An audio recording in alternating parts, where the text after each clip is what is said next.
Сабақ тақырыбы ОРВИ, жедел жаңа респираторлы вирусты инфекцияларды талдайтын боламыз. Ол практикасында ең жиі кездесетін аурулардың біріншісі болып табылады. Әсіресе балалар ішінде ең жиі келетін аурудың бірінші қатарда осы ОРВИ ауруы тұрады. Сондықтан барлық врачтар балаларды да үлкендерде де осы ОРВИ ауруын дұрыс диагностикалап, бактериалды инфекциялардан дұрыс ажырата алуымыз қажет және дұрыс ем тағайындай алуымыз қажет.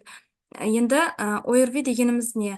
Қазақша ЖРВ, жедел респираторлы вирусты инфекция. Яғни жедел дегеніміз ол кенеттен пайда болған, респираторлы дегеніміз ол тыныс жолдарының зақымдайтын, мысалы мұрын, жұтқыншақ, көмей, трахея, бронх, лимфа бездері, аденоидтар, бадамша бездер, солардың вирустармен шақырылады. Яғни вирус дегенде бұл жерде қандай вирус екені маңызды емес, яғни бұл жерде өте көп вирустың түрлері болуы мүмкін. Мысалы аденовирус, грипп, парагрипп, риновирус, энтеровирус, коронавирус деген сияқты кез келген вирусты инфекциямен тыныс жолдарын зақымдаса, сонда яғни тыныс жолдарының зақымдалу белгілері болса, онда біз оны ОРВИ деген диагноз қоямыз. Не үшін біз ОРВИ деп қоямыз? Себебі біз именно парагрипп шақырып тұр ма, аденовирус шақырып тұр ма, риновирус шақырып тұр ма, біз оны точно білмейміз. Сол үшін қандай да бір вирустың әсерінен тыныс жолдары зақымдалды деген мақсатта сондай немен ОРВИ деп диагноз қоямыз.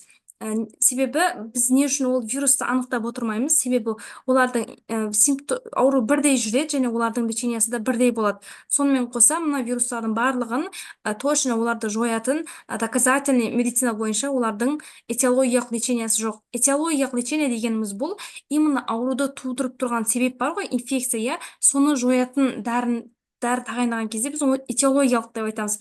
Мысалы бактерияны бір инфекция болып жатыр ғой, оған қарсы біз антибиотик берсек, значит біз этиологиялық ем беріп жатырмыз да. Ал мына жерде бұл жерде бактерия емес, вирус тудырып тұр және ол вирусты жоятын бізде препарат жоқ. Мысалы бізде көп врачтар тағайындайды, жаңағы гроприносин, одан кейін анаферон, виферон деген олардың эффективтілігі дәлелденбеген. Оның құрамында интерферондар бар, бірақ ол интерферондардың дозасы өте аз, яғни олар емдік эффект бермейді. Ал организмнің өзі бізде табиғи иммунитет және адаптивті иммунитет болады ғой, сол табиғи иммунитет бізде табиғи интерферондарды вирус түскен кезде бірден өзі түзіп бастайды да, и олар өзі күресіп сол вирусты жойып тастайды. Яғни сіз оған сырттан интерферон тағайындаудың қажеті жоқ. Бұл жерде біз тек симптоматикалық лечение жүргіземіз. Енді осы жерде именно мынау грипп инфекциясы тудырса, онда ол грипптің басқа ОРВИға қарағанда ерекшелігі болады. Оны біз қазір айтып өтемін. Мысалы, грипп кезінде дене қызуы өте жоғары болады. Одан кейін адам ауырған кезде бүкіл денесі, сүйектер, бұлшықеттер қақсап ауырады, жиі еріндерінен ұшық шығып кетеді, мұрнына су ағу, тамақтың ауырсыну сияқты белгілер онша болмайды. Және сәбилерде іш өтіп және құсу болуы мүмкін. Оның диагностикасы А және Б тобындағы грипп вирусына ПЦР анализ тапсыртасыз және грипп вирусына қарсы арнайы экспресс тест арқылы анықтауға болады. Бірақ сіз оны осындай нелерсіз, диагностика әдістерін сіз симптомдарына қарай күдіктене аласыз. Бұның жаңа айтылғанда симптомдар пациент келген кезде айтады, таңертең жақсы жүрген едім, бірден жаңағы бүкіл денем қақсап, сырқырап жатып қалдым, сүйектерім, бұлшықеттерім қақсап жатыр деген, қалтырап жатырмын деген сияқты симптомдар айтады да. И температурасы жоғарылайды, пациент температурасы жоғарылайды, бірақ пациент өзі тоңып жатқан сияқты болады да.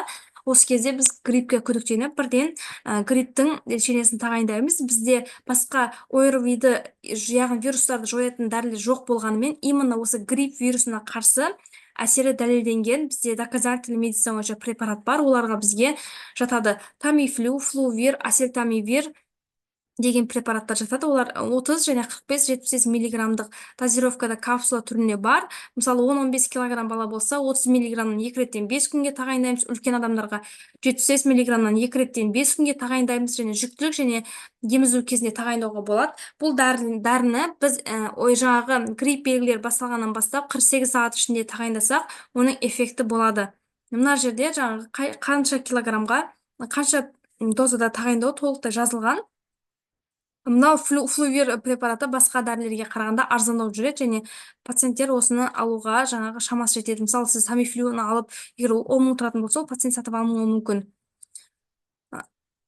Жаңа айтылғандай бізде мысалы вирус организмге түскен кезде егер мұрынның шырышты қабатын зақымдаса, онда ринит деп айтамыз. Бадамша бездерін зақымдаса тонзиллит, жұтқыншақты зақымдаса фарингит, көмейді зақымдаса ларингит, трахеит, бронхит, бронхтарды зақымдаса деген сияқты осылай түрлері бөліп кете береді. Бірақ біз мысалы пациент вирусты инфекциямен түсті, аденовируспен ауырып жатыр, оның көзі қызарып, көзі суағып жатыр, ол конъюнктивит, одан кейін мұрнынан суағып жатыр, ринит, тамағы ауырып жатыр, фарингит, яғни 3 симптом бірге жүріп тұр, ол пациентке біз ринит, фарингит, конъюнктивит деп диагноз қоймаймыз, біз бірден ОРВИ деп, яғни осы респираторлы жолдардың вируспен зақымдалып тұр деген сияқты бірден G06-8 деген мкб кодпен ОРВИ диагнозын қойып қабылдаймыз пациентті. Жаңа айтылғандай, қандай вирус туғызған маңызды емес, себебі олардың симптомдары бірдей жүреді және лечениясы да бірдей болады.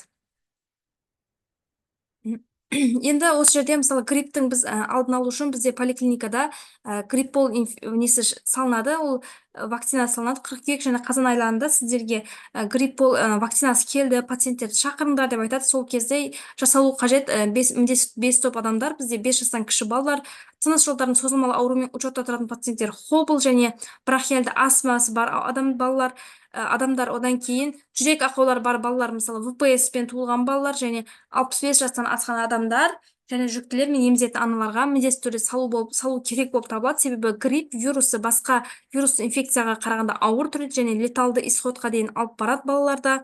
Және мына 5 топтағы адамдардың иммунитеті басқаларға қарағанда нашар жүреді және ол грипп инфекциясы осы адамдарда басқаларға қарағанда ауырлау өтеді. Сол үшін міндетті болып табылады, бірақ басқа адамдарға да өз еркімен салуға болады. Осы жерде бізде гриппол плюс деген вакцина 6 айдан бастап салынады, ал 4 валентті гриппол вакцинасы 6 жастан бастап салынады. Мына жерде қай күні қашан салыну керек барлығы жазылған. Енді осы жерде сізге пациенттерді шақырған кезде, мынау гриппол плюс деген вакцина шақырған кезде айтады, мен алғанмын өткен жылы, сонда да ауырдым деп айтады да. Ол сіз пациентке түсіндіресіз, сіз именно ол грипп инфекциясымен емес, біз бұл именно гриппке қарсы саламыз, ал сіз басқа да аденовирус, басқа да вирустармен, ОРВИмен ауыруыңыз мүмкін, бірақ олар гриппке қарағанда өте жеңіл өтетін вирусты инфекциялар. Сонымен қоса грипппен ауырғанның өзінде де ол пациенттерде грипп өте жеңіл өтеді және асқынулар болмайды. Сіз осылай түсіндіресіз. Енді осы жерде бізде ОРВИмен ең жиі балалар келеді қой, сол кезде олар айтады сізге, бала жиі ауырады, осындай иммунитет көтеретін препарат беріңіз, немесе иммунологқа направление беріңіз деген сияқты витаминдер тағайындаңыз, БАДтар сұрап сөйтіп беріп жүреді, бала жиі ауырады деп. Негізі баланың бір жыл ішінде 8-12 рет ОРВИмен ауруы норма болып есептелінеді. Не үшін? Қазір оны біз иммунитет айтқан кезде түсіндіріп өтеміз. Сонымен қоса иммунитеттің критикалық кезеңдері болады. Мысалы, дүниеге келгеннен бастап 6 жасқа дейін, жасөспірімдік кезең, 65 жасқа асқаннан соң және жүктілік кезеңі. Жүктілік кезеңінде білесіздер, организмде бала пайда болғандықтан, ол баланың бөгде дене деп сыртқа қарай иммунитет оны жойып тастамау үшін иммунитет өзінен өзі иммунитет нашарлайды жүктілерде. 65 жастан асқаннан кейін де қазір айтамыз, тимустың былай кішірейіп жойып кетуіне байланысты ол пациенттерде 65 жасаған адамдарда иммунитет нашар болады. Сонымен қоса жасөспірімдік кезеңде де гормональды дисбаланс, гормональды дамуға байланысты ол адамдарда нашар болады иммунитет, және ең иммунитеті әлсіздеу болатын кезең, яғни иммунитеттің критикалық кезеңі бұл дүниеге келгеннен бастап 6 жасқа дейінгі балалар. Не үшін? Себебі бізде қазір иммунитетті толық айтып өтемін. Біріншіден, иммунитет бізде иммундық жүйенің жасушалары сүйектің қызыл кемігінде түзіледі. Ол жерде лимфоциттер, яғни адаптивті иммунитет клеткалары, Т лимфоциттер және Б лимфоциттер өндіріледі. Б лимфоциттерді білесіздер, олар антиденелер, яғни сырттан антиген түскен кезде оған қарсы түзілетін антидене. Бізде бұл Б лимфоциттер, немесе оларды біз иммуноглобулиндер деп айтамыз. Мысалы, сүйектің қызыл кемігінде Т лимфоциттер түзілгеннен кейін олар бірден барып тимусқа көшеді. И тимуста олар тимуста Т лимфоциттер өсіп дамиды, және тимус тек жыныстық жетілу кезеңіне таман толық қалыптасып, содан кейін қайтадан кішірейе бастайды. Және жас өткен сайын жоғала бастайды. Осы себепті сәбилер және егде адамдарда иммунитет әлсіздеу болады. Жаңа айтылғандай, тимус бізде 2 жасқа таман жаңағы тимус безі үлкейіп бастайды да, 6-7 жасқа дейін, жасөспірімдік кезеңге дейін ол дамиды, одан кейін қайтадан кішірейіп бастайды. Сол үшін балаларда иммунитет әлсіздеу болады және үлкен адамдарда әлсіздеу болады. Мысалы, негізінен иммунитет бізде жіктеледі адаптивті иммунитет және табиғи иммунитет. Табиғи иммунитетқа бізде қайсылар кіреді? Нейтрофильдер, базофильдер, эозинофиль, моноцит, моноциттер кіреді да. Мысалы, жаңа организмға инфекция түскен кезде көресіздер ғой, анализ тапсыртқан кезде базофильдер, нейтрофильдер, моноциттер жоғарылап кетеді. Яғни бұл жерде табиғи иммунитет жұмыс жасап жатқанын білдіреді да. Ал енді адаптивті иммунитет бар. Бұл арнайы бір инфекцияны иммунды жүйенің жадында сақтап қалып, соны жоюға бағытталған иммундық жауапты айтамыз. Яғни оларға Т лимфоциттер және Б лимфоциттер жатады.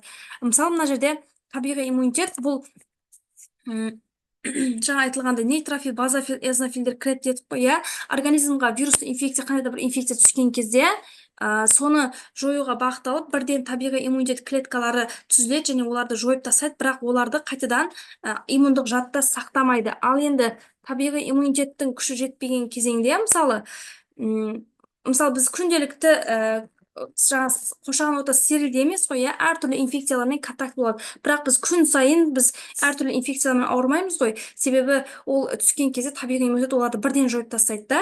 Және сондықтан бізде ешқандай симптомдар болмайды. Ал енді қандай да бір ауыр инфекциялар түскен кезде уже бұл жерде адаптивті иммунитет жұмыс жасап бастайды, антиденелер түзіледі, адамда жаңағы аурудың белгілері болады деген сияқты.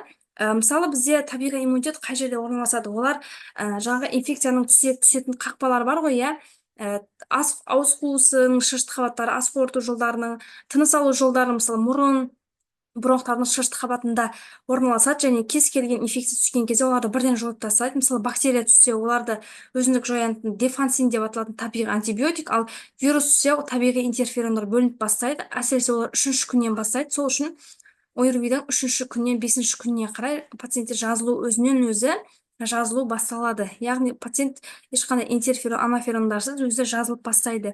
Сонымен қоса бронхтардың ішінде кірпікшелерде мукус деп аталатын шырышты қабаттан сұйықтық бөлініп отырады. Именно сол мукус арқылы бөгіне дене түскен кезде кірпікшелермен жүріп, мукус арқылы сыртқа жаңағы бөкте денені сыртқа шығарып отырады. Сол үшін бізде тыныс жолдарында жаңағы слиз, одан кейін қақарық солар осылай пайда болады.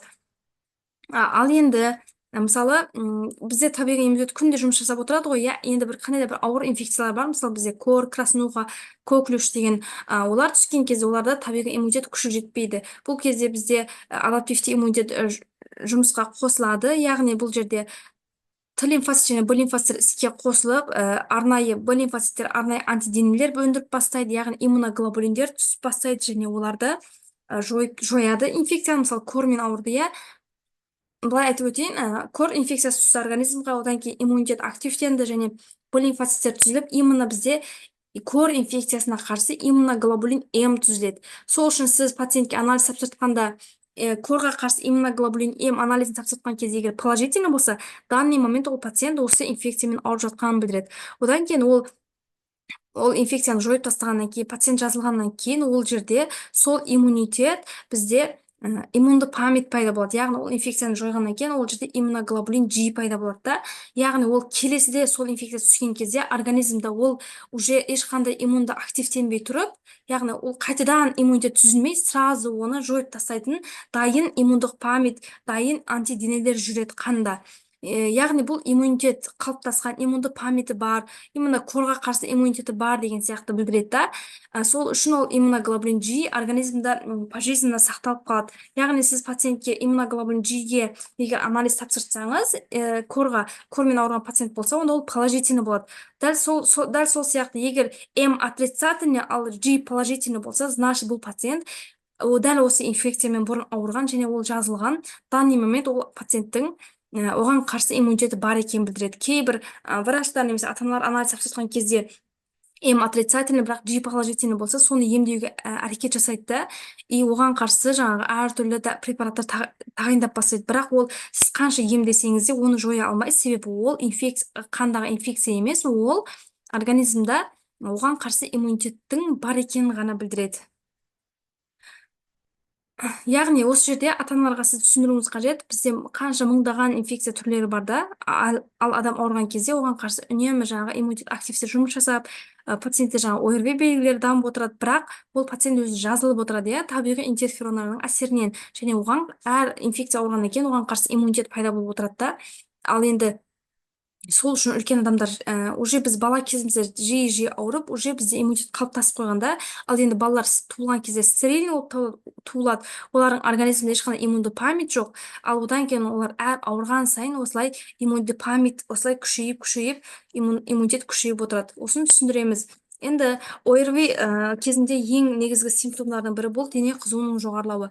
Дене қызуының жоғарылауы бұл организмнің қалыпты реакциясы болып табылады. Яғни қандай да бір инфекция түскен кезде, жаңа айтылғандай адаптивті иммунитет, одан кейін табиғи иммунитет жұмыс жасау үшін сүйек қызыл кемігінен иммундық клеткалар бөлініп бастайды, иә.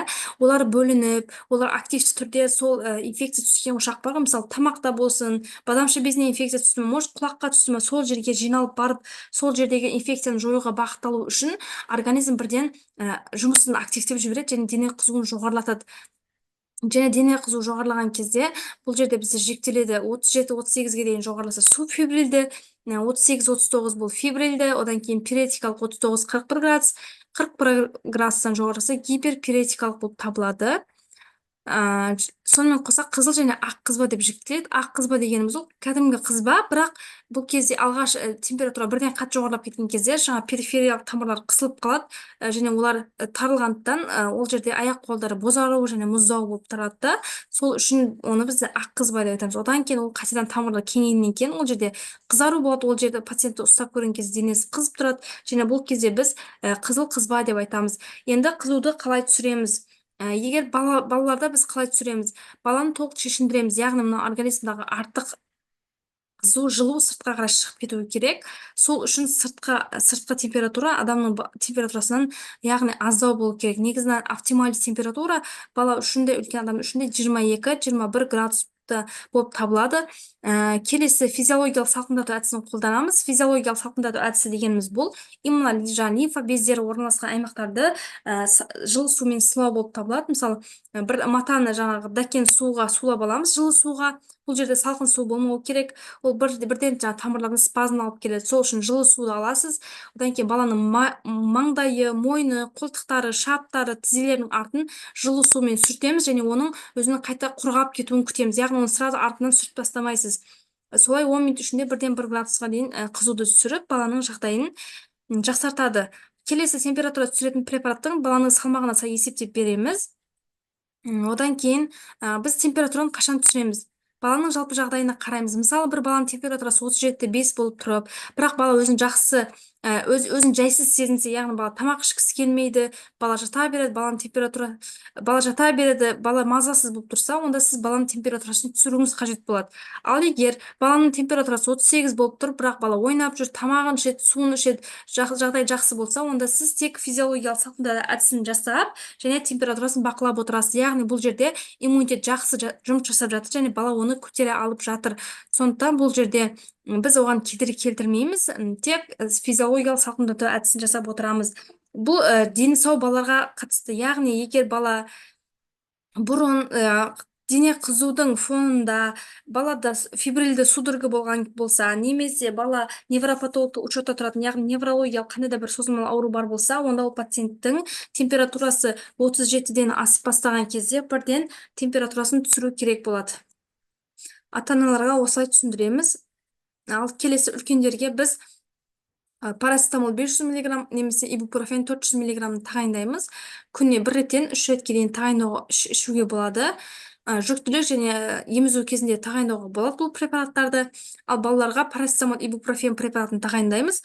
Парацетамол 15 мг на килограмм және ибупрофен 10 мг на килограмм есептеледі. Мына жерде сіздерде берген кітапта және осы жерде толықтай неше миллилитр беру керектігі жазылған. Мысалы, парацетамол 120-да 5 болса, 5 килограммға 3 миллилитрден бересіз деген сөз.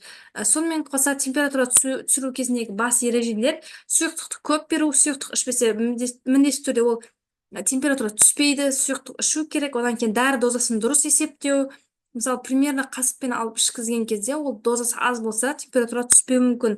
Одан кийин сиз берген кезде бирден 36,6 дейин түсүүнү күтпөй, мисалы 39 болуп турган температура 37,5 38 түсүп, баланын жагдайы жаксарса болду. Оған кайта мисалы дарынын берүүнүн кажети жок. Бул жерде максат тек баланын жалпы жагдайын жаксартууга багытталады. Келесі препарат арасындагы интервалдарды сактоо. Ибуфенин арасы 6 саат, яғни бір рет бергенден кийин келесі препаратты тек 6 саат өткөндөн кийин гана бере аласыз. Немесе эгер олай бермесе, онда передозировка болот. Одан кийин парацетамолдун арасы 4 саат. Одан кийин эки препаратты бири-бирине аралаштырмоо, яғни бири-бирине косуп беретиндер бар, немесе ибуфени берет, одан кийин арасынан жарты саат өткөндөн кийин парацетамол берет. Олай дурус эмес. Және балдарга тек парацетамол және ибупрофен берүүгө болот. Яғни нимесулит, аспирин деген препараттарды біз балаларға мүлде тағайындамаймыз. Және денени спиртпен және сирке суымен сүртүүгө болмайт. Ол жерде ожог болот, немесе ол сирке суы баланы уулоого дейин алып келеді. Балага сиз тагайындоого болмайды. Ацетилсалицил кышкыл немесе аспирин 15 жаштан киши балдарда Рейс синдрому туудурат. Рейс синдрому дегенimiz бул бауырда май тиндеринин жыйналып калуу менен мыйдын үстүнөн жүрөтүн өтө сирек кездешет, бирок өтө ауыр оорунун бири болуп табылат. Және метамизол натрий аналген және димедрол препаратын сиз амбулатория этапта тагайындамайбыз. Онун өзүнүн показаниялары бар. Оны тек стационарлык жагдайда гана тагайындалады. Одан кийин нимесулит деген препарат, жана нимесил деп үлкөндөр ичет го, өтө жакшы эффект берет, бирок балдарга тагайындоого болмайт. Ол балдарда ауыр гепатитке алып келеді. Температура түшүрүү кезиндеги эрежелер: суюктукту көп ичүү, дары дозасын дурус эсептөө, және арасындагы интервалды сактоо.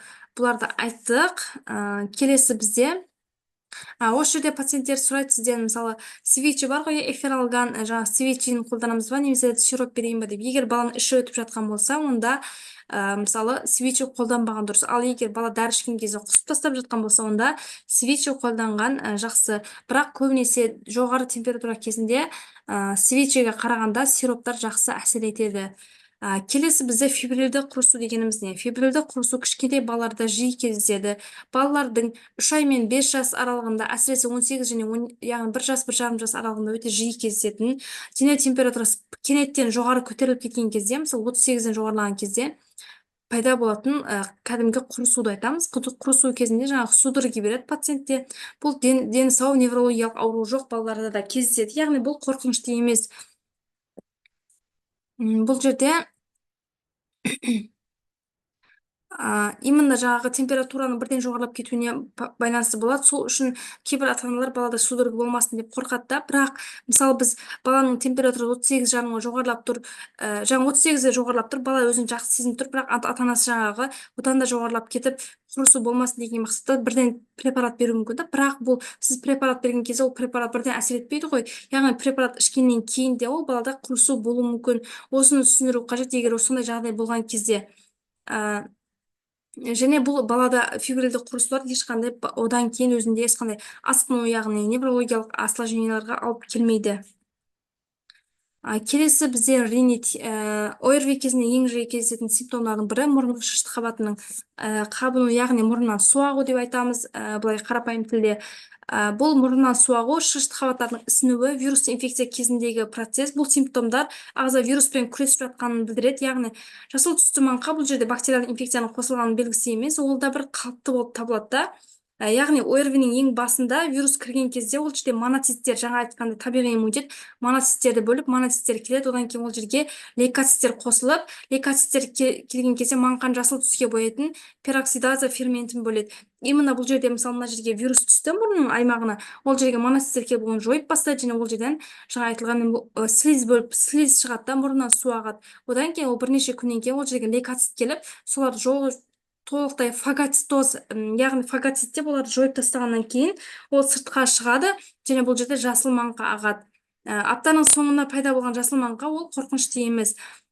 Ал эгер жасыл маңка 10-12 күн бою жасыл маңка обильный болуп агып жаткан болса, онда бул уже норма эмес, яғни синуситтин немесе аденоидиттин белгиси болуп табылат. Сол үчүн мурундан жасыл маңка агуу менен шагымданып кетсе, канча убакыттан бери деп сураймыз. Узак убакыттан бери ол мұрыннан жаңағы слиз бар ғой, мұрнынан су ағу болып жатқан болса, онда ол пациентте аллергиялық ринит емес па, жоқ па, соны анықтаймыз. Егер пациентте ешқандай ОРВИ белгілерінсіз, температура жоқ, тамақ ауырсыну жоқ, бірақ тек мұрнынан су ағу шағымданса, онда пациентте басқа да аллергияның белгілері жоқ па? Мысалы, мұрында зуд болу, қышуы, көзде зуд болу, көзден жас ауыртуы сияқты түшкіру, сондай симптомдар болса, онда ол пациентте біз аллергиялық ринитке күдіктенеміз, яғни ол ОРВИ-ға жатпайды.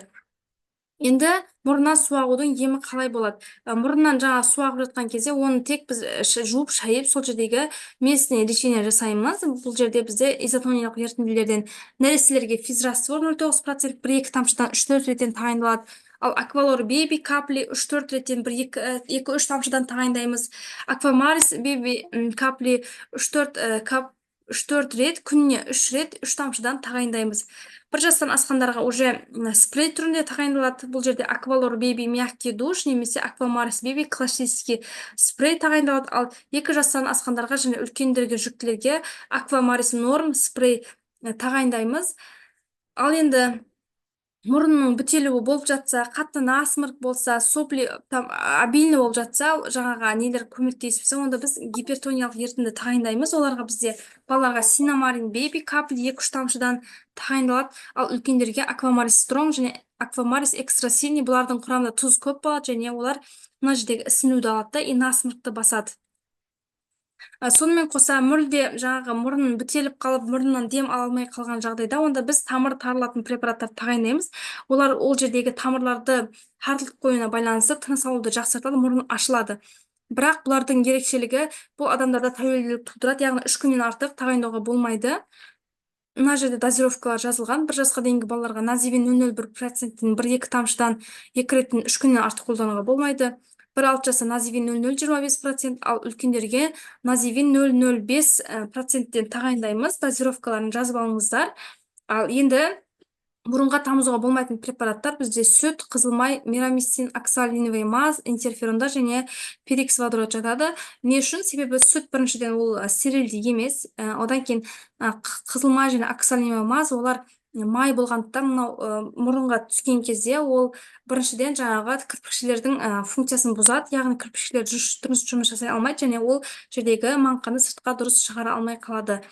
Келесі жаңа интерферондардың эффективтілігі дәлелденбеген, ал перикс водород ол жерде химиялық ожогқа алып келуі мүмкін.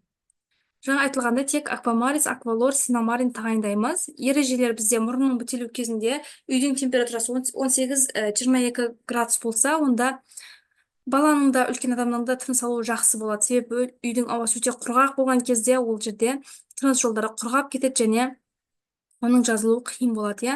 Одан кейін ылғалдылық 50-60% болуы қажет. Мұрынды су жіберіп, жуу отитке алып келмейді, керісінше алдын алады.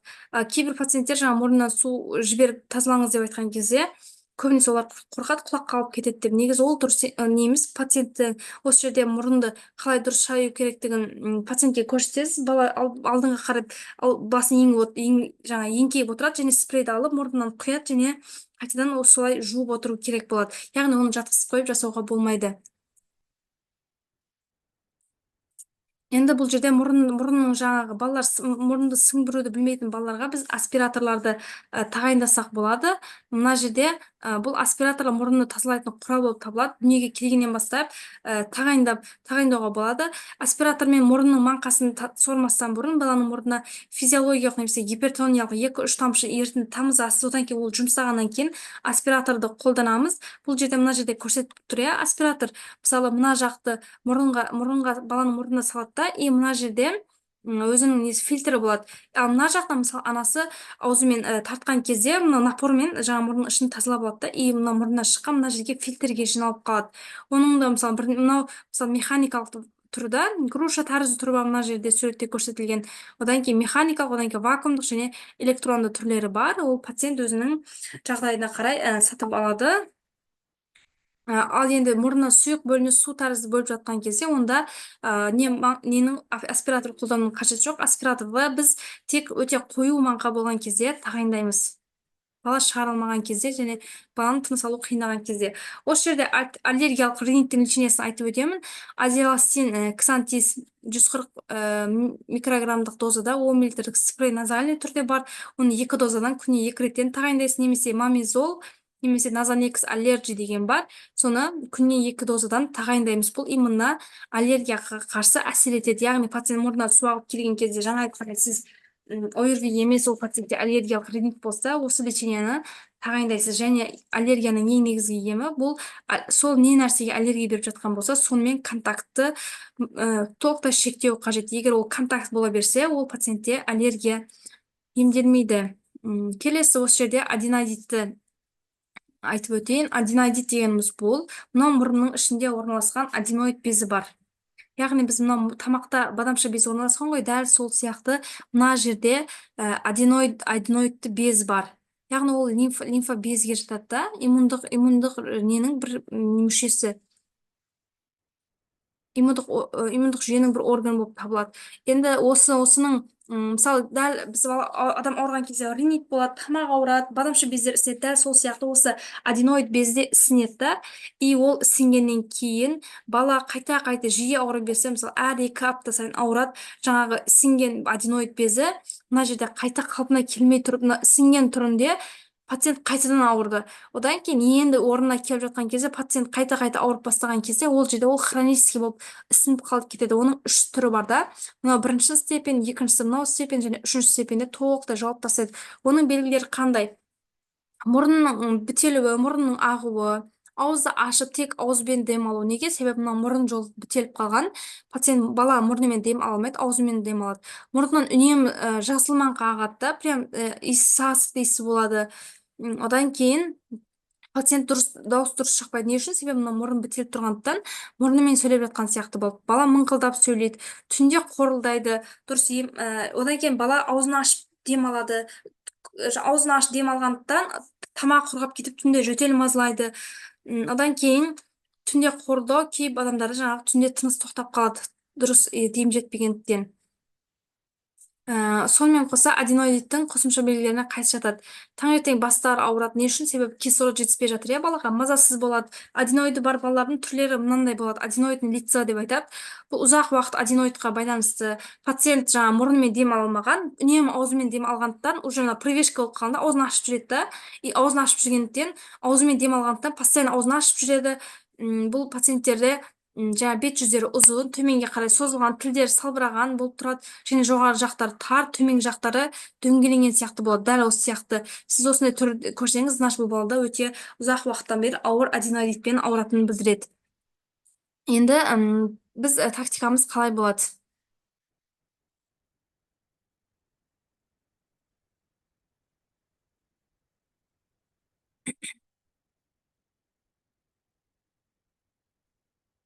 Диагностикасына келетін болсақ, 2-6 жас аралығындағы балаларда аденоидит белгілері бар болса, мұрынға тамызатын гормондарды 6 аптаға тағайындалады. Одан кейін эффект болса жалғастырамыз, ал эффект болмаса эндоскопияға жібереміз.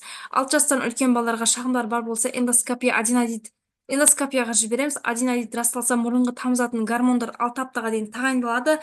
Мұрынды шаю үшін бізде гормонды препараттарда мометазон, сандоз, одан кейін этатит 50 микрограммдық дозада тағайындалады. Назальный әлі мұрын жолына 2 дозадан күніне 1-2 рет 6 аптаға дейін сіз тағайындай аласыз. 6 аптадан кейін егер ешқандай емнің эффекті болмаса, онда ол пациентті біз детский лорға жібереміз, немесе үлкен болса жаңа үлкен лорына жібереміз. Ол дальше ол жерде жаңа операциямен алып тастау жолдарын қарастырады. Яғни операциямен ол безді алып тастайды. Хирургиялық емге қандай көрсеткіштер бар? Обструктивті ұйқы синдром болса, яғни түнде дем ала алмай қалса, тыныс жетіспей қалса, бала үнемі түнде қорылдаса, ауыз арқылы ғана дем алатын болса, бет жүзі аденоидті болса, таңғы уақытта бастың ауруы, ұйқысы мазасыз, мектепте үлгерімі нашар, яғни кислородтың, гипоксияның белгілері бар болса, онда және біз тағайындаған лечениедан кейін пациентте ешқандай эффект болмаса, пациент жаңағы ауыз арқылы дем алумен мыңқылдау, мұрынмен сөйлеу, иіс сезбесе, 1 жылдан бері мұрнынан иіс сезбей жатқан болса, антибактериалды еммен 6 аптаға дейінгі тағайындалған гормондардың ешқандай эффект болмаса, онда ол операцияға көрсеткіш болып табылады. Яғни бұл жерде именно мына жердегі аденоидиттің қай сатысы екеніне маңызды емес. Мысалы, 1-ші степень бе, 2-ші, 3-ші степень бе, бұл жерде міндетті түрде баланың жалпы жағдайына мән бересіз. Келесі синуситтер. Біз қазір мұрыннан ағудың несін талдап жатырмыз. Бірінші мұрынның ағуы бұл ринит, одан кейін жаңағы мұрынның ұзақ уақыт ағуында біз аденоидитқа күдіктенеміз, одан кейін дальше бізде жаңағы синусит бар. Синусит кезінде де мұрыннан обильный жаңа жасыл маңқа ағып жүреді. Синусит дегеніміз бұл мұрынның айналасындағы қуыстарда, мұрын айналасындағы қуыстар бар ғой, солардың шышты қабығының қабынуын айтамыз. Мына жерде мысалы маңдай қуысы, маңдай несі сақындалса, онда ол фронтит, одан кейін мына жерде болса этмоидит, гаймор қуысы болса гайморит және сфеноидит деген сияқты түрлерге жіктеледі. Осылардың барлығы бірге кездессе, онда біз оны пансинусит деп айтамыз да. Ал енді тек мына аймақ сақындалса, фронтит, тек гаймор, негізі гайморит пен фронтит жиі кездеседі. Тек гаймор қуысы зақымдалса, онда біз оны пациентке гайморит деп диагноз қоямыз. Онда пациенттің шағымдары қандай болады? Мұрын тынысының бұзылуы, мұрынның бүтелуі, мұрыннан іріңнің ағуы, қуыстардың зақымдалуына байланысты ауырсынулар. Көз түбіндегі мына жердегі ауырсыну болса гайморит, қас түбінде болса фронтит. Осы жерде мысалы мынау бар ғой, үшкіл ненің нервтен шығатын аймақ бар мына жерде. Осыны басқан кезде ауырсыну өте қатты болуы ол фронтитті білдіреді. Және ол фронтитпен ауырған пациенттер былай таңертең тұрған кезде, былай иілген кезде мына жерде не бар ғой, қысым сезінеді, одан кейін өте қатты ауырсынуға шағымданады. Мына жерде сіз пальпацияда басып көрген кезде ауырсынудың күшеюі болады. Кеңсірік жағында болса этмоидит деген сияқты орналасуына байланысты болады.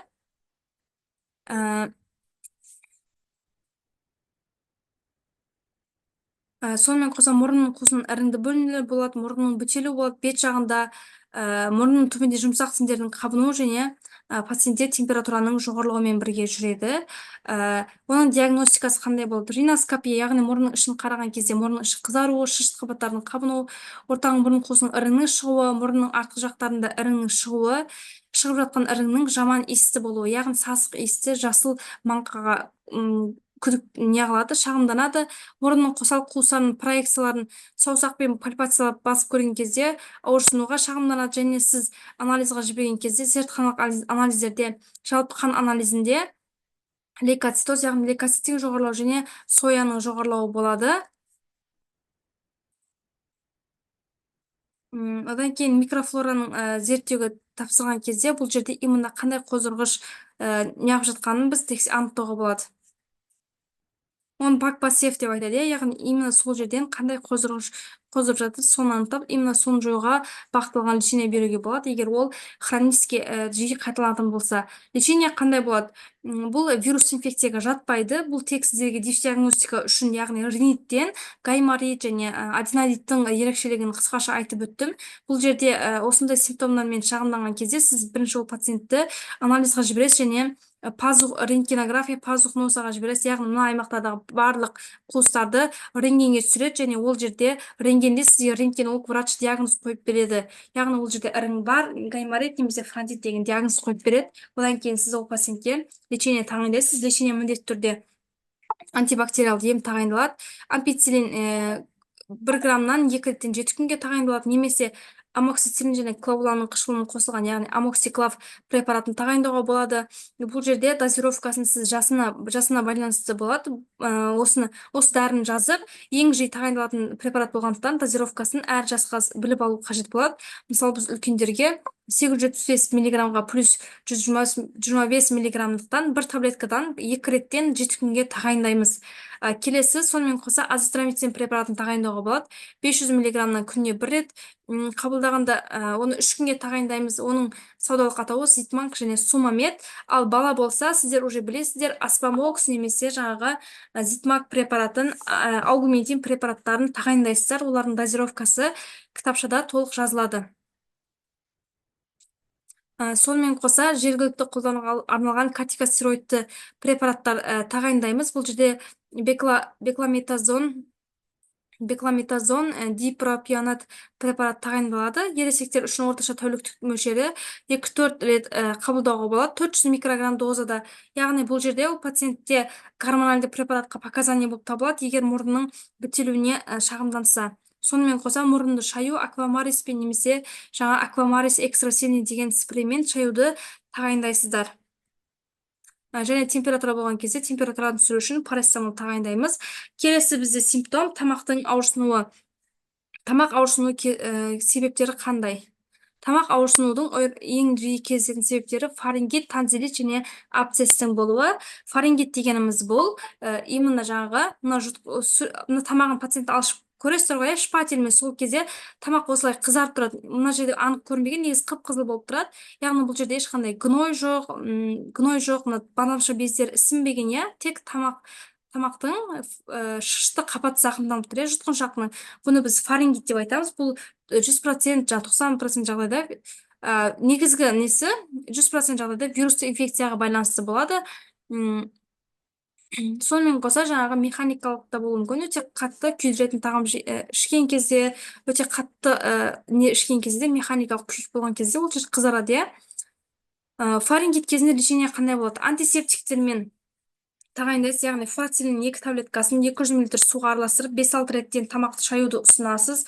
Ауырсынуды басу үшін спрей тағайындауға болады. Құрамында лидокаин бар препараттар бар. Мысалы, Тантум Верди деген спрей 3-6 жастағыларға 1-2 дозадан 2-6 реттен тағайындайсыз. Үлкендерге 4-6 дозадан 2-6 реттен 7 күнге дейін тағайындаймыз. Яғни бір қолданған кезде 3-4 дозасын қолданады, солай 2 реттен 6 ретке дейін тағайындауға болады, және 7 күнге тағайындайсыз. Осылай дозировкаларын барлығын жазып алу керек болады. Сонымен қоса Танфлекстің тағайындауға болады. Үлкендерге 4-6 дозадан 2-6 реттен 4 күннен 10-15 күнге дейін тағайындауға болады. Сонымен қоса тамақтың пациент келген кезде мына тамақтың жаңағы жұтынған кезде қатты ауырсыну, тамақтың жыбырлауы, тамақ құрғап тұрған сияқты сезім болса, онда сіз соруға арналған таблеткалар өте жақсы көмектеседі. Бұл жерде бізде Strepsils Intensive деген препарат. Бұл соруға арналған таблетка, яғни ауызға алып, оны ішпейді, оны сорып жүреді. 12 жастан асқандарға тағайындалады. Бір таблеткадан әр 3-6 сағат сайын, яғни күніне 5 таблеткадан тағайындауға болады. Солай 3 күн ішінде уже ол жердегі толықтай симптомдар жойылады. Өте жақсы әсер ететін препараттар. Негізі бұларды қарасаңыздар, өте көп түрлері бар. Фарингосепт, аджисепт, одан кейін Strepsils деген түр бар. Өте түрлері көп, кез келген соруға арналған препараттар тағайындасаңыз болады. Ал енді танзилит, бұл жерде танзилит, жаңа фарингитті көрсеңіздер, мына жерде ешқандай ірің жоқ. Ал енді танзилит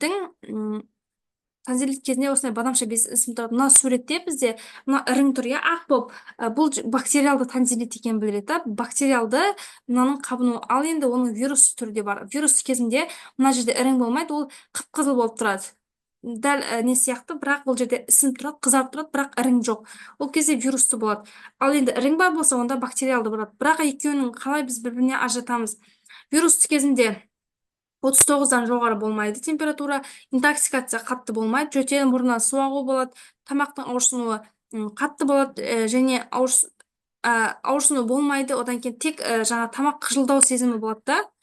Негізі ангина кезінде өте қатты ауырсыну болады, тамақты жұтындырмайтын, адам су ішпей қоятындай ауырсыну болады. Ал енді жаңа вирусты болса, онда ол өте қатты ауырсыну болмайды, тек қыжылдап, тамақ құрғап тұрған сияқты сезім болады, және ашыту сезім болады, және бұл жерде бала болса, егер ол бала тамақ жей алады. Ал егер бактериалды болса, бұл жерде температура 39-дан жоғары болып кетеді. Ибуфен және парацетамол таблетка бергеннен кейін де қайта-қайта температура жоғарылай береді.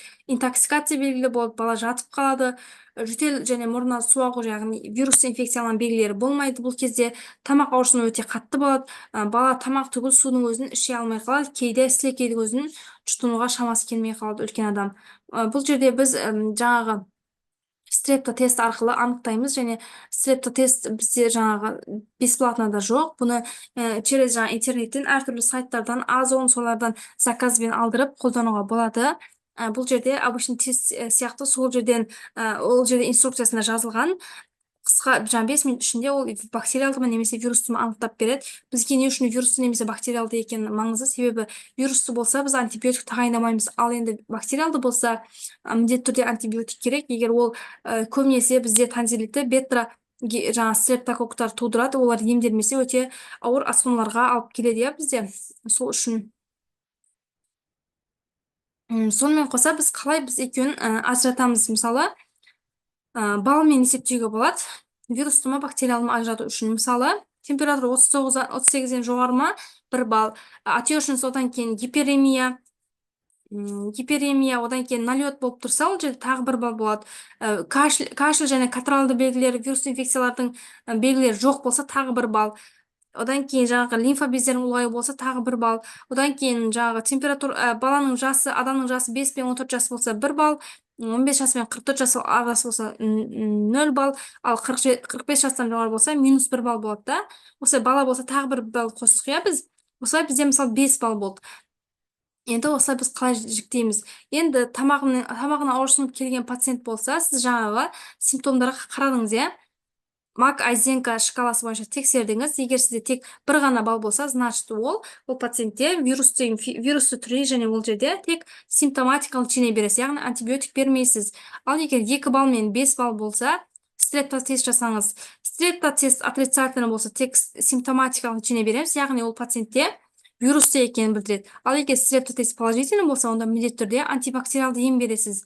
Ал енді бізде экспресс-тест жоқ болса, бірақ пациентті жаңа тексерген кезде мына жерде 3 балл мен 5 балл арасында шықса, онда ол бактериалды инфекция екенін білдіреді да, сіз сразу антибиотик ойланбай тағайындайсыз. Ал енді 2 балл, 3 балл болса, онда уже ол пациент врачтың практикасына, біліміне байланысты болады. Көбінесе егер тек 1 ғана балл болса, онда желательно ол вирусты инфекция екенін білдіріп, оған антибиотик берудің қажеті жоқ.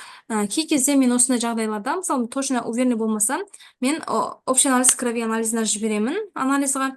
Бұл жерде егер лейкоцит, нейтрофил жоғарылап тұрса, онда мен пациентке антибиотик тағайындаймын. Ал егер лимфоцит жоғарылаған, ал лейкоцит жоғарламаған болса, лимфоцит жоғарылаған болса, онда ол пациентке мен тек симптоматикалық лечение беремін, себебі ол вирус инфекцияның белгісі. Лечениесі қандай болады? Жаңа айтылғандай, ангина кезінде өте қатты ауырсыну болғандықтан, ауырсынуды басатын препарат ретінде біз спрей тағайындаймыз, жаңа Тантум Верде, одан кейін үлкен адам болса Танфлекс тағайындаймыз, соруға арналған таблеткалардан Стрепсилс тағайындаймыз. Мына жерде дозировканы жазып алыңыздар. Одан кейін температура өте жоғары болғандықтан, бұл жерде температурада қызу түсіретін препарат береміз және міндетті түрде антибиотик тағайындалады. Үлкендерге ампицилин 500 немесе 1000-дақты таблетка түрінде тағайындайсыз, немесе вунтурмышина күніне 2 реттен 7 күнге тағайындаймыз. Амоксиклавтың немесе жаңа амоксициллин препаратын тағайындаймыз, 1000 мг-тан 2 реттен 7 күн. Азитромицин егер тағайындасақ 500 мг-нан 1 таблеткадан 3 күн, немесе жаңағы цефазолин 1 граммнан 3 реттен 7 күн, немесе цефуроксин препараты, даже цефтай тағайындауға болады. Бұл жерде өткенде бір қыз жазды да, мынаның барлығын тағайындаймыз ба деп. Жоқ. Бұл жерде антибиотиктердің кез келген біреуін тағайындайсыз. Бұл жерде біз именно қандай антибиотик тағайындау керектігі мен антибиотиктер сабағында айттым. Бұл жерде бізге қараймыз иә, пациент соңғы рет қашан антибиотик алды. Мысалы, әр ауырған сайын цефтрий алып жүрген пациент болса, сіз ампицилин берсеңіз, ол әсер етпейді. Сіз міндетті түрде цефтрий бересіз. Ал енді соңғы 6 ай ішінде мүлде антибиотик алмаған пациент болса, онда сіз ампицилиннен бастайсыз. Пациент егер укол салатын адам жоқ, үйінде лечение аламын деп айтса, сіз амоксиклав таблетка түрінде тағайындайсыз. Бұл сіздің уже врачтың несіне байланысты болады. Ал балаларға аспамокс, амоксиклав, аугментин препараттарын баланың жасына, салмағына қарай есептейсіздер. Оның дозировкасын бізде мен кітапшада балаларға арналған антибиотиктер кітапшасында беремін. Дәл соған қарап, аспамокс неше миллиграмм беру керектігі жазылған. Келесі бізде конъюнктивит, ОРВИ белгілерімен жатады. Бұл да яғни вирус инфекция кезінде жүреді. Яғни конъюнктивит дегеніміз бұл көзден жас ағыру, көздің қызаруы. Қабақтың ісінуі, гиперемия, қышынумен көрінетін, кейде көрудің бұзылысымен болатын мүйізді қабақтық бұзылысымен сипатталатын конъюнктиваның әртүрлі қабынуға байланысты реакциясы. Конъюнктивиттер барлық көз патологияларының 30%-ін құрайды және балаларда бактериалды конъюнктивиттер жиі кездеседі. Оның түрлері бар. Мынау дені сау көз, ал мынау бактериалды конъюнктивит. Бактериалды конъюнктивит мына жерде анық көрінбей қалған. Бактериалды конъюнктивит кезінде мына жерде ірің болады. Яғни пациент келген кезде таңертең көздерінің іріңмен жабысып қалуы, бала болса көзін аша алмай қалған деп айтады. Одан кейін вирусты инфекция болса, онда вирус кезінде тек қып-қызыл болып тұрады да, көздің іші ешқандай ірің жоқ болады. Ал енді аллергиялық түрі бар. Аллергия болса, онда мұрыннан су ағу, түшкіру, аллергиямен контакт болған кезде болады да, көздің қызаруы болады, бірақ пациентте ешқандай ОРВИ белгілері, дене қызуы болмайды. Көзді қалай дұрыс тазалаймыз? Енді бұл жерде көзді обработка жасаймыз лечениясында. Алдымен өзіміздің қолымызды сабындап дұрыс жуып аламыз. Одан кейін ешқашан қабыршақтарды, құрғақ болып тұрғандарды бірден алып тастауға болмайды. Көзді тазалау үшін стерильді мақта дәке қолданамыз. Алдымен сол стерильді мақтаны физиологиялық ерітіндіге немесе қайнаған суға ылғалдап алып, көзді сүрткен кезде сыртқы жақтан ішке қарай, ішкі көздің бұрышына қарай сүртіп тазалап отырады. Фурацилин және әртүрлі шөп тұнбаларынан пайдаланудың керегі жоқ. Бактериалды конъюнктивит кезінде міндетті түрде антибактериалды тамшылар немесе маз қолданамыз. Тамшыларға бізде левомицетин, глазный капли 0,025%, немесе альбутит 20%-тің 8 жасқа дейінгі балаларға бір тамшыдан күніне 3 реттен 7 күнге тағайындайсыз, ал 8 жастан асқандарға 2 тамшыдан 4 реттен 5 күнге тағайындаймыз. Сонымен қоса маз тағайындауға болады, тетрациклиновый маз 1%. Мен көбінесе балаларға маз тағайындаймын. Не үшін? Себебі бала мынау капляны тамызбайды. Біріншіден тамызғаннан кейін де олар жылаған кезде қайтадан дәрі сыртқа шығып кетеді. Ал мына мазды жағып қойса, ол ұзақ уақыт бойы тұрады және оның емдік әсері болады. Ал енді үлкендерге сіз таблетка түрі, үлкендерге капля түрі ыңғайлы. Аллергиялық конъюнктивит кезінде азеластин немесе аллергодил көзге арналған глазный капли тағайындайсыз. 0,05%-тік 4 жастан бастап бір тамшыдан 2-4 реттен 6 аптаға дейін тағайындауға болады. Немесе алападин немесе апатанол паллады деген препараттарды тағайындауға болады.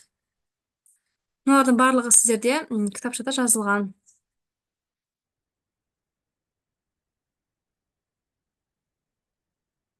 Келесі атиттер.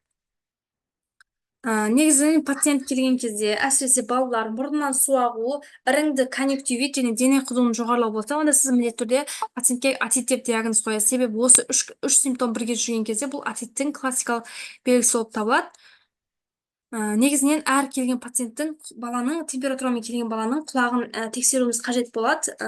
Атиттің негізінен атит бізде сыртқы атит, ортаңғы және ішкі атит болып табылады. Ортаңғы атит ең жиі кездеседі және ортаңғы атиттің бізде 3 түрі бар. Катаральды, эксудативті және гнойный. Өзі айтып тұрғандай, катаральды дегеніміз тек қызарумен жүреді. Ол вирус инфекция кезінде болады, ол жер қызарып тұрады. Ал енді эксудатив болған кезде ол жерде эксудат жиналады. Ал гнойный кезінде бактериалды инфекцияға байланысты ол жерде ірің жиналады. Егер қызарып тұрған емі қалай болады? Егер тек енді бізде атоскоп жоқ. Егер атоскоп бар болған кезде, қараған кезіңізде ол жерде қызарып тұрған болса, тек ауырсуынды басу үшін ибуфен препаратын тағайындайсыз. Құлаққа ешқандай каплет тағайындаудың қажеті жоқ. Ал енді эксудат байқасаңыз, онда тек ибуфен беріп, оны бақылау қажет болады. Ол эксудат өзі жаңағы ОРВИ жазылғаннан кейін эксудат өзі кетіп қалу керек та. Ал егер ол жерде гной көрсеңіз, міндетті түрде антибиотик 7 күннен 10 күнге дейін тағайындайды. Осы жерде айтып өтетініміз, мысалы, мына жерде пациент келген кезде уже мынау дабыл жарғағы жарылып, мынау қараған кезде дабыл жарғағы көрінеді ғой, мына жерде қызарып тұр дабыл жарғағы, мына жерде эксудат болып тұр, ал мына жерде гной туып тұр да артында. Мына байқасаңыздар, мынаның артында ақ болып гной көрініп тұр. Ал енді осы дабыл жарғағы жарылып кеткен, ол жерде гной жиналып, дабыл жарғағы жарылып кеткен кезде, оның ішіндегі гной сыртқа осылай ағып шығады. Сіз пациент көрген кезде осындай ірің шықса, ол сіз сразу пациентке гнойный средний атит деп диагноз қоясыз да, антибиотик тағайындайсыз. Осы жерде кейбір аналар айтады, жиі қайталанады атит депті, әр мұрнына түшкірген сайын құлағынан ірің ағады деп айтады. Себебі бұл пациент до конца лечение алмағанын білдіреді. Лечение алған кезде міндетті түрде 7 күн мен 10 күн ішінде болу керек. Себебі ол жазылу қиын неге байланысты болып табылады, және іріңді атиттің лечение тағайындаған кезде міндетті түрде антибиотик дозасы жоғары дозада есептеледі. Мысалы, біз танзилит кезінде 40 мг на килограмм есептейміз ғой, ал енді іріңді атит кезінде бізде леченияны 90 мг на килограмм есептейміз. Мысалы, сіздерде жаңа аспамокс, аугментин барлығын дозасы тұр ғой, сол жерде 90 мг на килограмм есептелген дозасын, яғни жоғары дозада тағайындайсыздар, және ол егер пациент АКДС және пневмококка қарсы вакцина алмаған болса, онда антибиотикті 10 күнге дейін жалғастыру қажет. Сол кезде ғана ол ем толықтай курс алынған болады және ол отит жиі қайталанбайтын болады. Келесі бізде жөтел. Жөтел дегеніміз не? Жөтел дегеніміз бұл тыныс жолдарына бөгде зат түскен кезде оны сыртқа шығаруға әрекет жасайтын қорғаныштық функция болып табылады. Яғни бізде көбінесе балалар келген кезде ата-аналар айтады, баланың жөтелін емдеуге, жөтелден құтылуға әрекет жасайды да. Негізі ол жөтелден тезірек құтылуға әрекет жасаудың қажет жоқ. Бұл жерде негізгі мақсат именно сол жөтелді тудырып тұрған ауруды емдейміз, ал жөтел бұл қорғаныш рефлекс сияқты бөгде денені сыртқа шығаруға әрекет жасап, организмға көмектесіп жатқан функция да бұл. Сол үшін біз жөтелден құтылмаймыз, ол жөтелді тудырып тұрған себептен емдеуге әрекет жасаймыз. Енді бұл жерде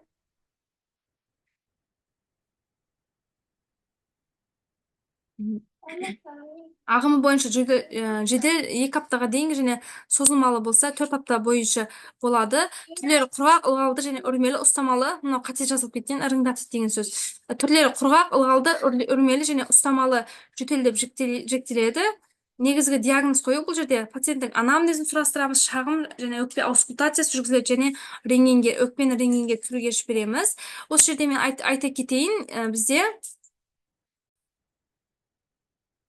пациент келген кезде 2 аптадан астам қақырықты жөтелге шағымданған кезде, онда біз 214-ші, яғни туберкулездің приказы бойынша міндетті түрде ол пациентке біз туберкулезға күдіктеніп, рентгенге жібереміз және қақырықты анализ, яғни Джейн экспертке жібереміз және Джейн экспертте бізде туберкулез микобактериясы организмде бар ма жоқ па соны анықтап береді. Ал енді ол именно қақырықты болатын жөтел, сонымен қоса туберкулезде болады. Бізде түнде терлегіштік, салмақ тастау симптомдарымен қоса жүреді. Бірақ сізде қақырықты көбінесе үлкен адамдарда прям обильный қақырықпен жөтел болып жатқан кезде сіз міндетті түрде туберкулезға күдіктенуіңіз қажет болады.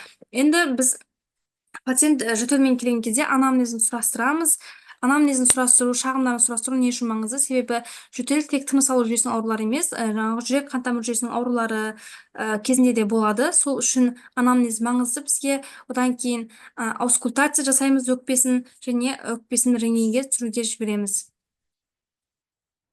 Ұстамалы жөтел дегеніміз қандай? Ұстамалы жөтел дегеніміз бір жөтел басталған кезде тоқтамай бірнеше рет эпизод болады да, одан кейін барып пациент тынышталады.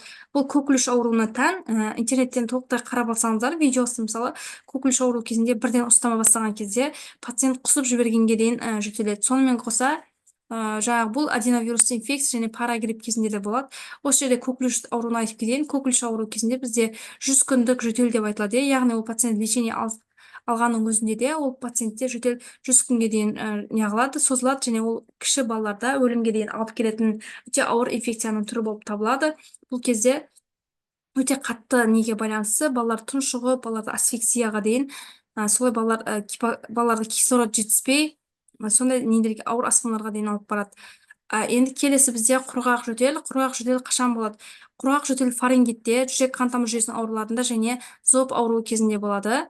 Фарингит кезінде тамағын сіз қарайсыз, тамағы қызарып тұр, сонымен қоса құрғақ жөтел болып тұр, значит, бұл пациентте фарингитке байланысты жөтел болып тұр. Бұл жерде сіздің лечениеңіз қандай болады? Именно сол фарингитті емдейсіз, яғни тамақты шаю, тамақты жыбырлатып тұрған болса, сонда тистрефилс таблеткасын тағайындайсыз.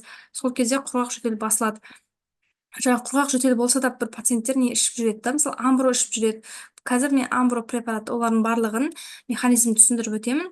Бұл кезде бізде мынау тамақ қабынып тұр да, ол тітіркенгіш болып тұр.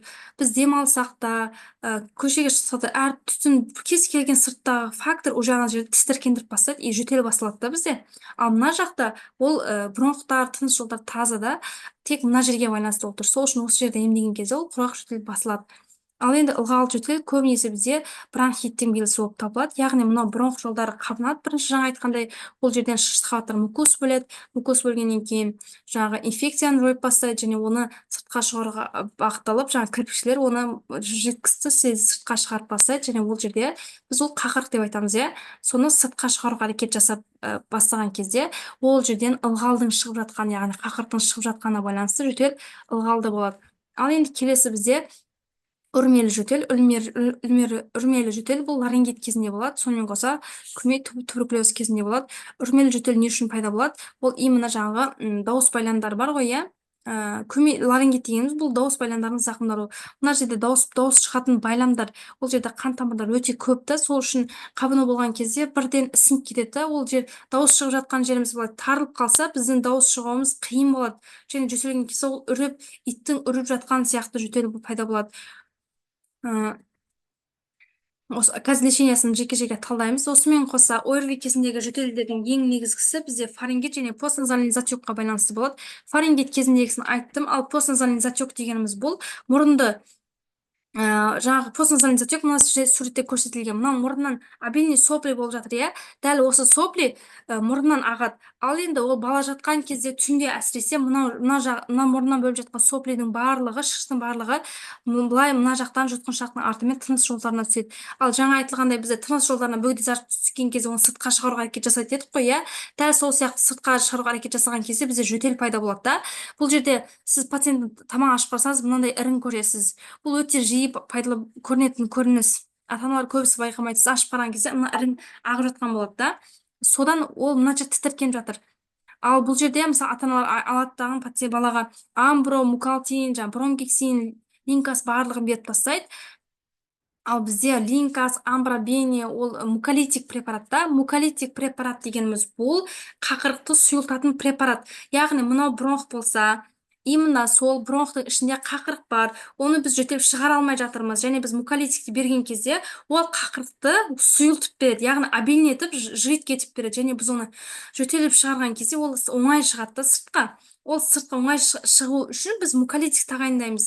Ол тұтқыр жөтел болған кезде. Ал енді сонымен қоса бізде бар. Ал енді мына жерде бізде мынау мұрындағы слизға байланысты жөтел болып тұр ғой, иә. Сол үшін біз мына мұрынды шайып, мұрынды тазалап отырсақ, слизді азайтсақ, онда ол жөтел өзінен өзі жойылады. Яғни ол жерде ешқандай амбромуколитик керек емес. Сонымен қоса бізде жөтелді басатын препараттарға синекот препарат жатады. Оны құрғақ жөтел кезінде өте құрғақ жөтел бар ғой, ешқандай қақырық жоқ, бірақ тітіркен жөтел бола береді. Сол кезде синекот препаратын береміз. Синекот препараты бұл мидағы жөтел орталығы бар ғой, иә, соны блокировать етеді. Яғни бізде мына жерге бөгде зат түсті, соны сыртқа шығаруға әрекет жасап, бронх жұмыс жасап жатыр. Дәл соны бізде просто так отключить етіп тастасақ, бронх жұмыс жасамай қояды. Яғни жөтел рефлекс тоқтап қалады. Ал енді кейбір ата-аналар бар, балада ылғал жөтел болып жатыр, бірақ оған сонда не беретін ата-аналар бар да, синекот препаратын береді. Енді логистика ойласақ, мынау бронхтың ішінде қақырық тұр. Бронх оны организм өзін өзі сақтауға әрекет жасап, ол бронхтағы қақырықты сыртқа шығаруға әрекет жасап, жөтел пайда болып жатыр. Ал ата-ана алды да оны аптекадан барып синекот сатып, балаға синекот берді. Біз анау жөтел орталығы отключить етілді. Мынау бронхтың ішінде қақырық болды, жиналып қалды. Ол жиналып ұзақ уақыт тұрып, ол жерде өкпеге өтіп кетеді, альвеолға өтіп, пневмония пайда болады. Сол үшін жөтел кезінде қандай жөтел, қандай механизммен дамып тұр, бұның барлығы өте маңызды. Осы жерде қазір бронхитті айтқан кезде айтып өтеміз. Бронхит дегеніміз именно бронхтардың қабынуы. Мына жерде мысалы мынау бронх норма болып тұрса, ал қабынған кезде ол ішінде шырыштар жиналып, ісініп қызарады, иә, ол жерде қақырық пайда болады.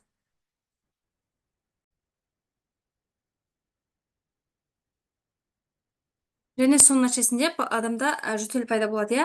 Негізінен жедел бронхит бұл бронхтың шырышты қабатының қабынуы және 90% жағдайда вирустарға байланысты болады. Оның диагностикасы анамнез сұрастыру және аускультация жасаймыз. Аускультация кезінде ол жерде жесткое дыхание естіледі, яғни ешқандай ылғалдар, өкпеде ешқандай сырылдар, крепитация естілмейді. Емі қандай болады? Ереже: үйдің температурасы 18-22 градус, ылғалдылық 50-60%. Антибиотик тағайындамаймыз. Не үшін? Себебі 90% жағдайда вирусқа байланысты болады. Және сұйықтықты көп ішу тағайындалады. Сұйықтықты көп ішеді, одан кейін үлкен адамдар болса, ылғал жөтел кезінде муколитик тағайындаймыз. Және 8 жастан кіші балаларға муколитик тағайындауға болмайды. Не үшін? Себебі мынау бізде Біз жөтелген кезде мынау біздің көкірек жаңа дене бұлшықеттеріміз жұмыс жасап солай не қылады да жөтел тудырады. Ал енді біз қақырған кезде осылай күшеніп жөтелеген кезде осы бұлшықеттер көмектеседі. Ал енді ол балалардың әсіресе 5 жасқа дейінгі балаларда ондай мускулатура жақсы дамымаған және олардың қақырып сыртқа шығаруға күші жетпейді. Ал енді үлкендердегі күші жетеді, сол үшін біз үлкендерге мукалитив береміз. Ал енді біз кіші балаға берген кезде ол жерде мына аздаған қақырықты біз мукалитив беру арқылы оның обильно жидкий сұйық жасап алдық, бірақ енді ол баланың қақырып шығаруға келген кезде оны шығара алмай қалады және ол жиналып барып альвеолаға өтіп ол жерде пневмония дамып кетеді. Сол үшін біз балаларда 8 жастан кіші балаларға дренажный массаж жасаймыз. Дренажный массаж дегеніміз бұл баланы жатқызып қойып, өкпесінің артынан ұрып жасаған кезде мынау жабысып тұрған қақырықтың барлығы көшіп, сыртқа қарай шығу оңай болады, немесе бала оны құсып шығарады, немесе оны жұтып қояды. Солай ғана емдейміз. Мүлде жаңа 5 жастан кіші балаға мукалитик, амбро, одан кейін мукалтин, линкас, бромгексин деген препараттарды тағайындамаңыздар. Бұл балада пневмонияға алып кету, осыған байланысты көп ата-аналар үйінде самостоятельно сондай самолечениемен айналысып, балады пневмонияға дейін жеткізеді. Байқаған болсаңыздар, аурулардың ОРВИ, бронхиттердің барлығын 90% жағдайда вирусқа байланысты болады. Бірақ лечение тактика қате болғандықтан осылай синекот береді, немесе обычный физраствормен ингаляция жасайды, мукалитиктер амбро беріп тастағандықтан ол баланың қақырығын ұлғайтып, бұл жерде ол шығармағандықтан көбінесе пневмонияға осылай асқынып кетеді. Сонымен қоса бронхты обструкция болса, онда бронхолитик тағайындаймыз. Бронхобструкция дегеніміз бұл, қысқаша айтып өтейін. Бірінші дренажный массаж туралы айтып өтейін. Дренажный массаж қарсы көрсеткіште дене қызуы жоғары болып тұрған кезде, балада жөтел кезінде приступтар болатын болса, балада одышка болып тұрған кезде және 3 жастан кіші балаларға, сонымен қоса құрғақ жөтел кезінде дренажный массаж жасалмайды. Дренажный массаж жасаудың ережелері қандай? Қатты күшпен жасауға болмайды, яғни қатты ұруға болмайды. Тамақтан 2 сағат алдын немесе 2 сағат кейін жасалады, және ұйқыдан алдын жасауға болмайды. Не үшін? Себебі ұйқыдан алдын жасаған кезде сіз ол қақырықтың барлығын көшіргеннен кейін бала түнде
келесі обструктивный бронхит, яғни бронхообструкция туралы айтатын боламыз. Бронхообструкция дегеніміз бұл, мына суретте көрсетілгендей, бронхтардың тарылып қалуы. Бұл үлкендерге қарағанда балаларда жиі кездеседі. Не үшін? Себебі балалардың бронхтары размері кішкене, үлкен адамға қарағанда, және олар чуть-чуть жаңағы воспаление болған кезде бірден олардың тарылып қалуы жиі жүреді.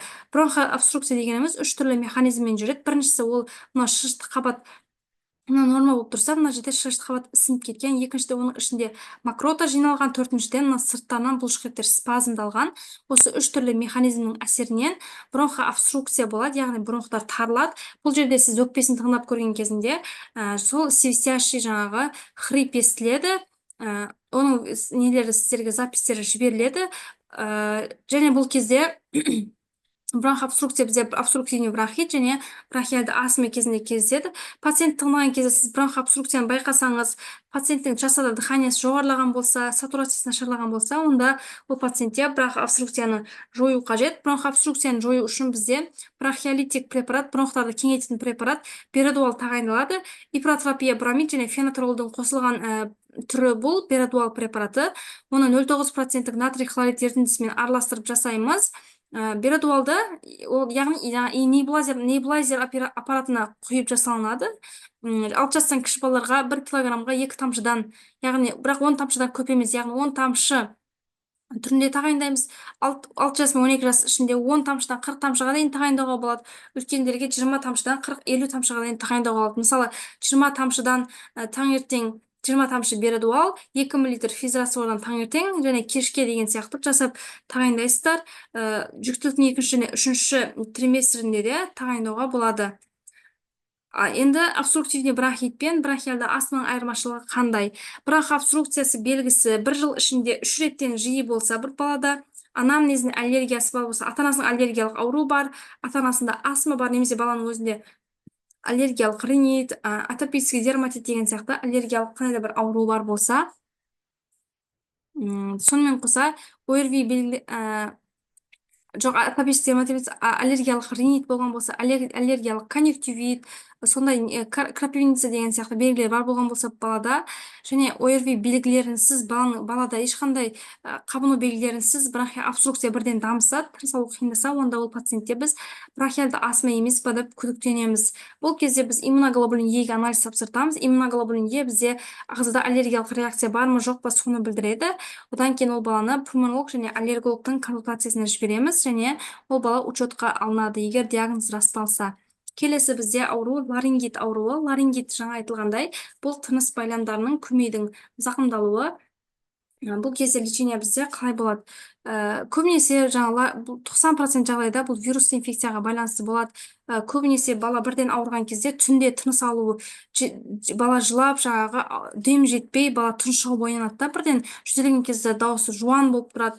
Солай біз балаға ларингит диагнозын қоямыз, және лечение бұл жерде сол тыныс ісінген тыныс жолдарын көмейді ісінуін қайтаруға бағытталған пульмикорд препарат тағайындалады.